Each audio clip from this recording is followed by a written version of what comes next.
Ley de tierras en Colombia. ¿Se acuerdan de este video de luchas por la tierra?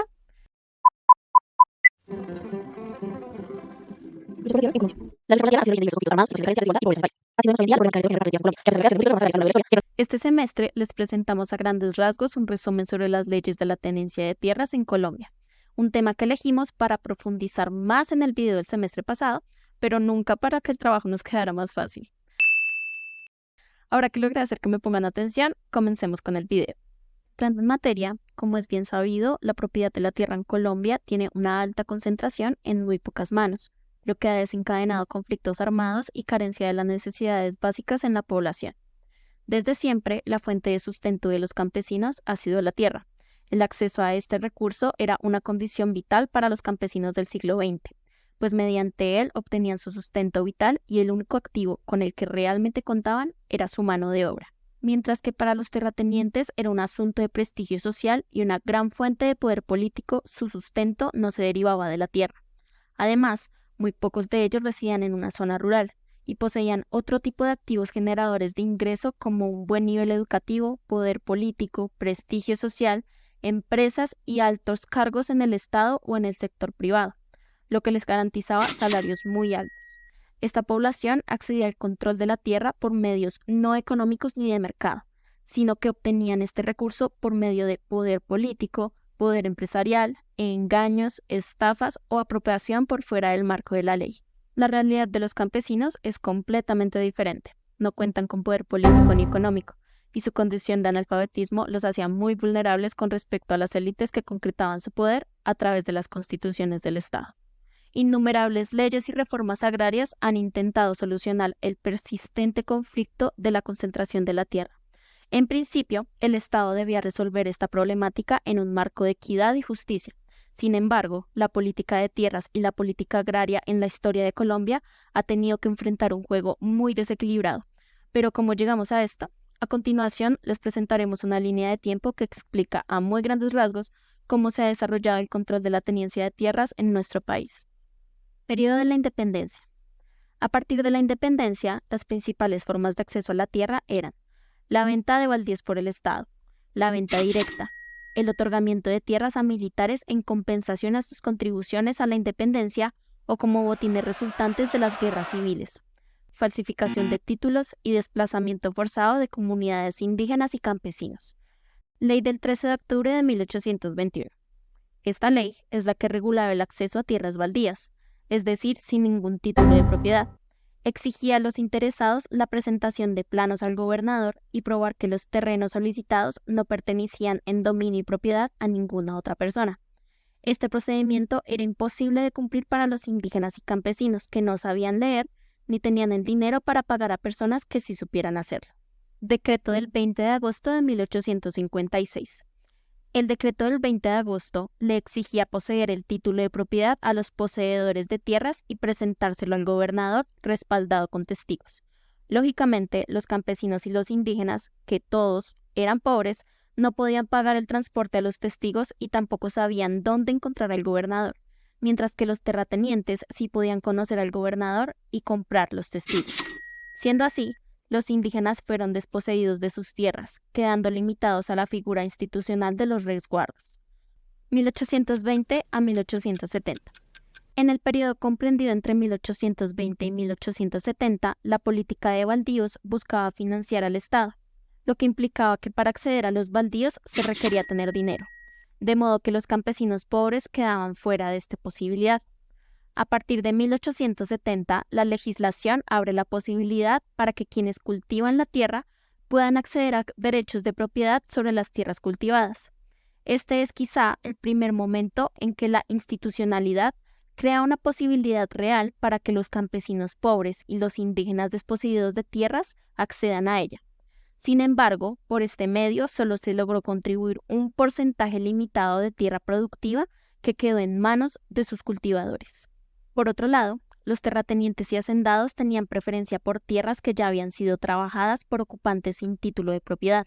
Los terratenientes y gamonales, en cooperación con los alcaldes y la policía, aprovechaban su poder político y la asimetría de la información, ya que los campesinos e indígenas no sabían leer. procedían a engañar a los ocupantes de las tierras y despojarlos de ellas, mediante el argumento de que esas tierras eran de propiedad privada. Mediados del siglo XIX. Para mediados del siglo XIX, los pequeños colonos empezaban a configurar representaciones políticas alternativas, que constituyeron la base para presionar al gobierno. Fue así como el 29 de abril de 1848, el gobierno decidió crear una alternativa para que los colonos accedieran a una fracción de tierra de hasta 10 fanegadas a quien la cultivara. Esta condición fue ratificada como un mecanismo para acceder a la propiedad de la tierra el 9 de marzo de 1863, reformando la ley del 29 de abril de 1848. Aunque esto chocaba contra los intereses de las élites, quienes se opusieron de diferentes maneras, legales o ilegales, para la cabal aplicación de esta norma. Ley 61 de 1874. La Ley 61 de 1874 ratifica la protección de los colonos frente a la tenencia de las tierras, hasta que la Ley 48 de 1882 reconoce como propietarios de una fracción de tierra a quien la cultive. Sin embargo, la falta de una política nacional sobre colonización de tierras le impedía al gobierno ser eficiente en la asignación de derechos de propiedad a los colonos. 1917. Durante este año, se crearon condiciones para que al interior de la población rural surgieran fuentes de poder político, el cual se fue consolidando con el tiempo, hasta alcanzar una capacidad suficiente para presionar al gobierno y enfrentar a los terratenientes, equilibrando así parcialmente el juego conflictivo del acceso a la tierra.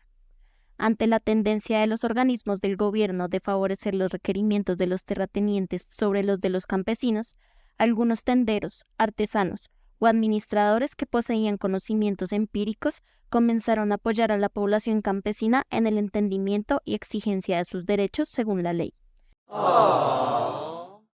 Posteriormente, los grupos emergentes de campesinos rápidamente crearon las bases de nuevos poderes políticos, que tuvieron lugar a partir de la gran crisis económica de 1929, cuando el gobierno permitió el surgimiento de nuevos partidos políticos a nivel nacional.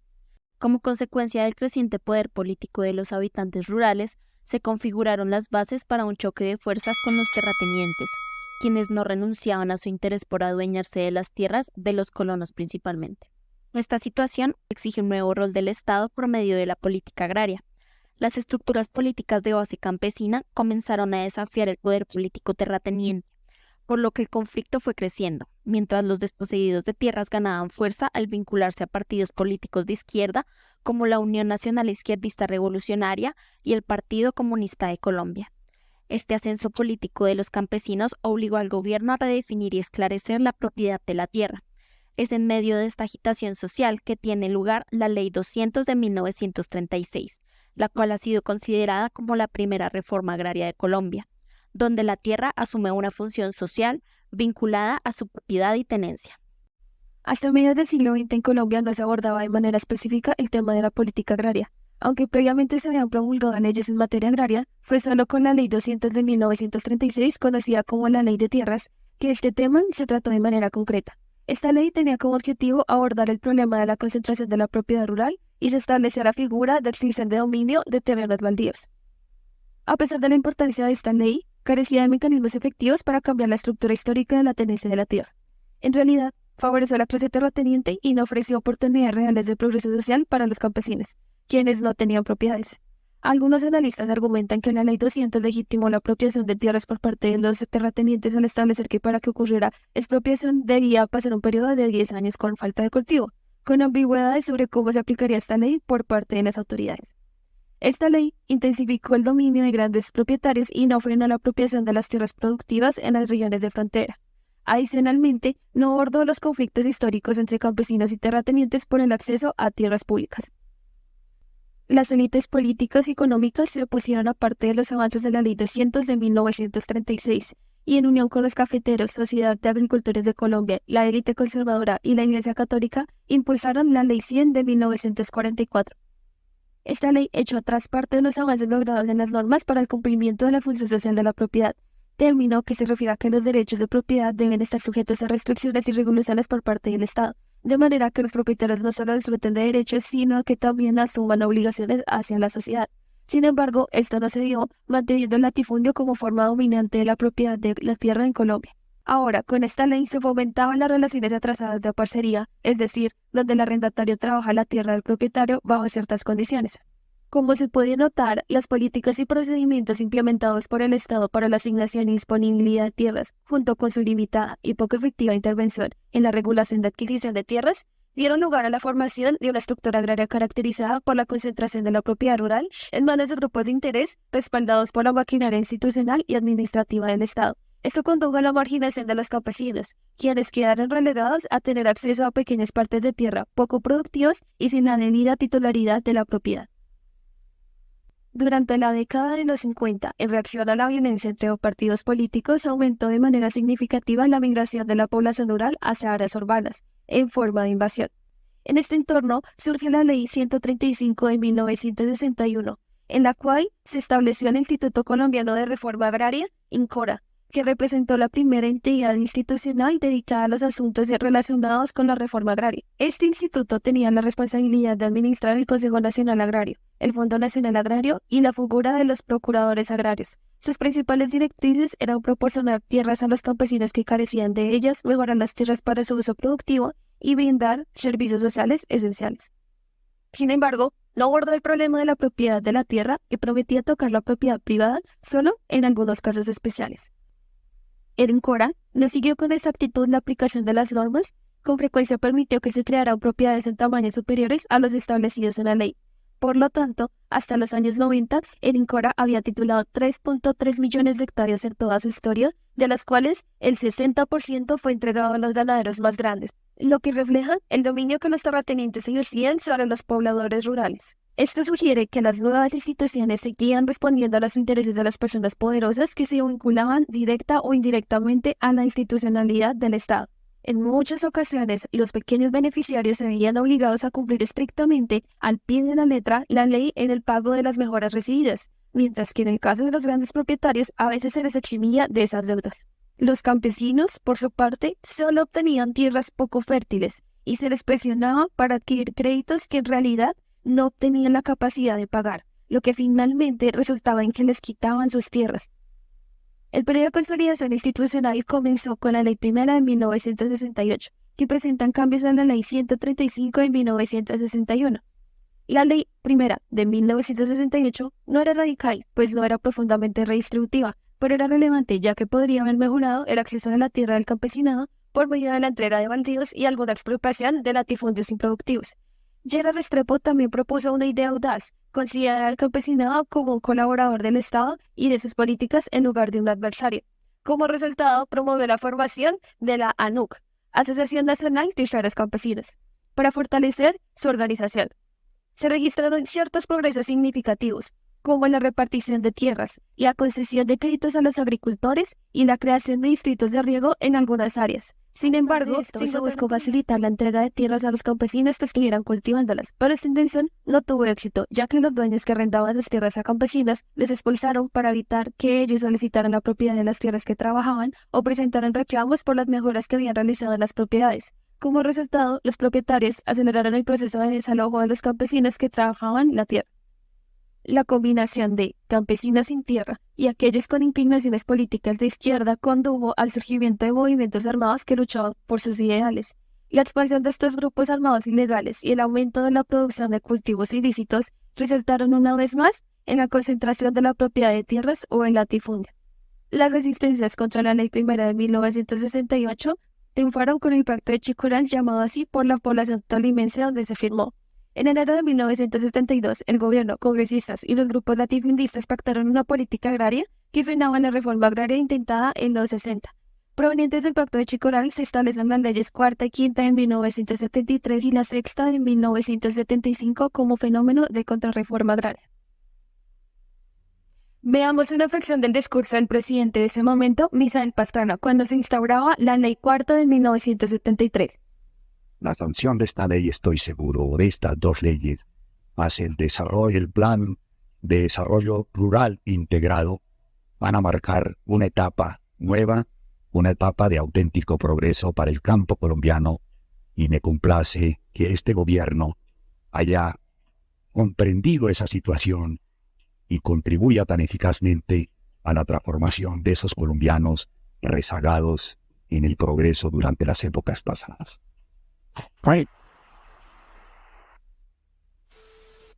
¿Será que sí fue tan positivo como lo dice?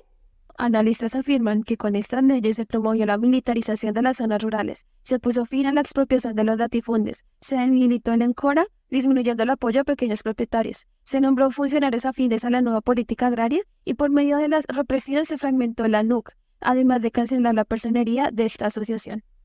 Es así como el evento conocido como el Chicoralazo, nombrado de esta manera por varios líderes campesinos, representó en realidad un acuerdo entre élites que quebró la posibilidad de un pacto democrático con la población rural. En este proceso, los campesinos que antes se consideraban aliados del Estado comenzaron a ser percibidos como adversarios. Esta situación a su vez generó divisiones dentro del movimiento campesino y radicalizó a ciertos segmentos de la población rural.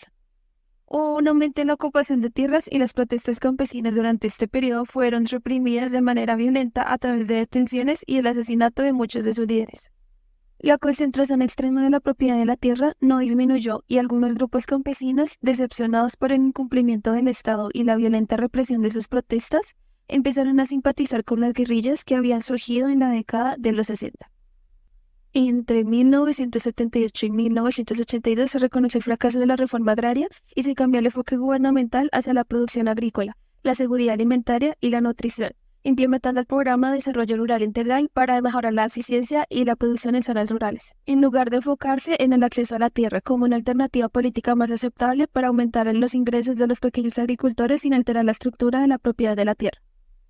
Durante más de un siglo y medio, los campesinos han luchado por acceder al recurso principal para la generación de riqueza, que es la tierra, mientras que las tierras altamente productivas permanecían subutilizadas en manos de élites políticas y económicas. La Ley 35 de 1982, conocida como la Ley de Amnistía, autorizó la adquisición de tierras a precios por debajo de la valoración comercial para beneficiar a familias en municipios seleccionados por el Plan Nacional de Rehabilitación. También facilitó pagos más rápidos y promovió programas relacionados con tierras, infraestructura, desarrollo agrícola, vivienda y apoyo técnico en comunidades rurales.